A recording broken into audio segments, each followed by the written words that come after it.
बिस्मिल्लाहिर्रहमानिर्रहीम। मेरे मोहतरम भाइयों और मेरी प्यारी बहनों, अस्सलामु अलैकुम।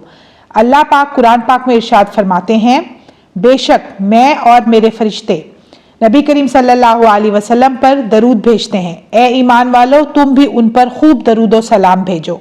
इलामा मुजद्दुद्दीन फिरोजाबादी फरमाते हैं, एक दिन मैं गारे काब में दाखिल हुआ और रास्ता भूल गया। अचानक मेरी मुलाकात हजरत खिज़र अलैहिस्सलाम से हुई। उन्होंने फरमाया चलो, और दिल में सोचा कि शायद ये हजरत खिज़र अलैहिस्सलाम है। मैंने पूछा कि आपका क्या नाम है, तो उन्होंने फरमाया खिज़र बिन ईशा अबुल अब्बास। मैंने इनके साथ एक और शख्स को देखा। मैंने उनका नाम भी पूछा तो उन्होंने कहा कि इलियास बिन साम।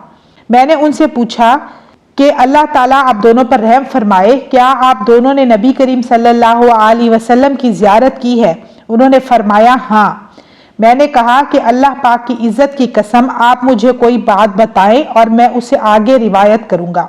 तो दोनों ने फरमाया, जो इंसान नबी करीम सल्लल्लाहु अलैहि वसल्लम पर दरूद भेजेगा, इसकी बरकत से उसका दिल शादाब और तरोताज़ा हो जाएगा और अल्लाह ताला उसके दिल को मुनव्वर फरमाएगा। मैंने हजरत खिज़र अलैहिस्सलाम और हजरत इलियास अलैहिस्सलाम को यह भी कहते हुए सुना कि बनी इसराइल के एक नबी हजरत इस्माईल थे, तो उनकी कौम ने उनको समंदर के किनारे उन पर हमला किया। आप 40 आदमी लेकर निकले थे।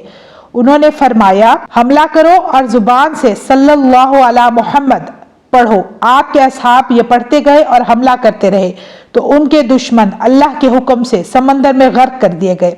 सुभान अल्लाह, कितनी फजीलत और बरकत है दरूद पाक में। इसीलिए अगर दुनिया के मामलात में फतह को पाना हो, अपनी मुसीबतों पर गालिब आना हो, अपनी तकलीफ़ों से छुटकारा पाना हो, जादू बंदिश से निकलना चाहते हो, अपने दुश्मनों को ज़ेर करना चाहते हो, माली तंगदस्ती से निकलना चाहते हो, कर्जों से खुलासी चाहते हो, तो दरूद फतह को बकसरत से पढ़ो, दिन रात पढ़ो। दरूद फतह की तासीर को बढ़ाने के लिए इसके साथ इस्तिग़फ़ार को जोड़ लें, यानी सल्लल्लाहु अला मोहम्मद अस्तगफिरुल्लाह। इस तरह से बकसरत दरूद पढ़ें। इंशाअल्लाह इस दरूद की बरकत से अल्लाह पाक आपकी तमाम परेशानियों को हल फरमाएंगे और आपको हर मैदान में फतह नसीब होगी। तो व्यूअर्स, मुझे दीजिए इजाज़त। इंशाअल्लाह मैं फिर हाजिर होंगी। अपना ढेर सारा ख्याल रखिएगा, दुआ में याद रखिएगा। अल्लाह हाफिज़।